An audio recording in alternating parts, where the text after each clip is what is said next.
High সবাইকে gossip with চৈতির একটি নতুন ভিডিওতে স্বাগত। আশা করছি সবাই খুব ভালো আছেন, আমিও ভালোই আছি। বাদাম বাদাম দাদা কাঁচা বাদাম, আমার কাছে নেকু বুবু ভাজা বাদাম। আজ আমার কন্টেন্ট বাদামের উপর, অর্থাৎ বাদামের উপকারিতা অপকারিতা যদি কোনো খাবার নিয়ম থেকে থাকে সে সম্পর্কে। আশা করছি ভিডিওটি আপনাদের ভালো লাগবে। যদি ভালো লেগে থাকে তাহলে যারা প্রথমবার আমার চ্যানেলে এসেছেন সাবস্ক্রাইব করুন আর কমেন্টেও জানিয়ে দিন কেমন লেগেছে ভিডিওটি। চলুন শুরু করি। প্রথমেই আমরা জেনে নিব বাদামে কী কী আছে। বাদামে রয়েছে প্রচুর মোনো ও পলি আনস্যাচুরেটেড ফ্যাটস, প্রোটিন ও ডায়েটারি ফাইবার, যা রক্তের খারাপ কোলেস্টেরল কমিয়ে ভালো কোলেস্টেরলের পরিমাণ বাড়াতে সাহায্য করে। প্রধানত vitamin E, vitamin B complex এবং আরও কিছু মিনারেলস যেমন calcium, potassium, phosphorus, magnesium, iron, zinc ও ম্যাঙ্গানিজ, কপার, সেলেনিয়াম এসব আছে বাদামে।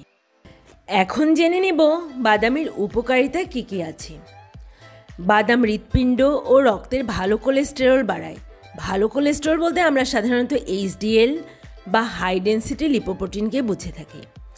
হৃৎপিণ্ড ভালো রাখতে সাহায্য করে, চোখ, ত্বক, হাড় ও দাঁতের গঠনে সাহায্য করে, হজম প্রক্রিয়া মজবুত করে, মস্তিষ্কের বিকাশে সাহায্য করে, স্মৃতিশক্তি বাড়ায়, রোগ প্রতিরোধ ক্ষমতা বাড়ায়, ডায়াবেটিস নিয়ন্ত্রণে ভূমিকা রাখে, ওজন কমাতে সাহায্য করে, বিভিন্ন ধরনের ফাঙ্গাল ও ভাইরাল ইনফেকশন প্রতিরোধ করে, ক্যান্সার প্রতিরোধে সাহায্য করে।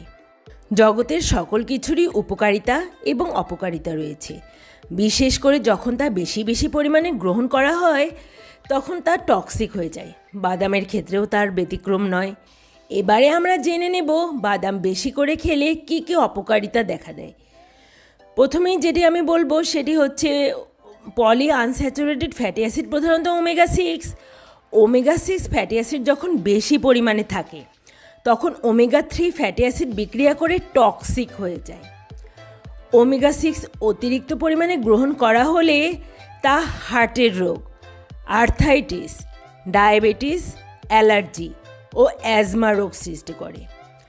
অতিরিক্ত ওমেগা 6 ফ্যাটি অ্যাসিড শরীরে প্রবেশের ফলে তা ওমেগা 3 ফ্যাটি অ্যাসিডকে অ্যান্টি ইনফ্ল্যামেটরি হরমোনে কনভার্ট করে, ফলে শরীরে প্রদাহ সৃষ্টি হয়। বাদাম অতিরিক্ত ফাইটিক অ্যাসিড তৈরি করে। শরীর যেহেতু ফাইটিক অ্যাসিড সরাসরি হজম করতে পারে না, তাই হজমে বাধা সৃষ্টি হয়। যাদের কিডনি ও গলব্লাডারে সমস্যা রয়েছে তাদের কাঠবাদাম ও কাজু বাদাম এড়িয়ে চলা উচিত, কারণ এতে বিদ্যমান অক্সালেট ক্যালসিয়াম কিডনিতে পাথর সৃষ্টি করতে পারে। অতিরিক্ত ক্যালোরি সমৃদ্ধ হওয়ায় বাদামে বেশি পরিমাণে খেলে ওজন বেড়ে যেতে পারে। বাদাম যদি লবণ দিয়ে ভেজে খাওয়া হয় তাহলে সেটি ব্লাড প্রেশার বাড়িয়েও দিতে পারে। উপকারিতা অপকারিতা সবই তো জানলাম, এবারে আমরা জানবো কতটুকু বাদাম খেলে সেটি বেশি হবে না, অর্থাৎ পরিমাণের মধ্যেই থাকবে এবং আমাদের শরীরের জন্য ক্ষতির কারণ হবে না। সেটি হচ্ছে একজন ব্যক্তি দিনে 30 গ্রাম পর্যন্ত বাদাম খেতে পারেন। কি প্রিয় দর্শক, কেমন লাগলো ভিডিওটি? আশা করছি ভালো লেগেছে। যদি ভালো লেগে থাকে আবার চিরায়ত কথা, আমার চ্যানেলটি সাবস্ক্রাইব করুন।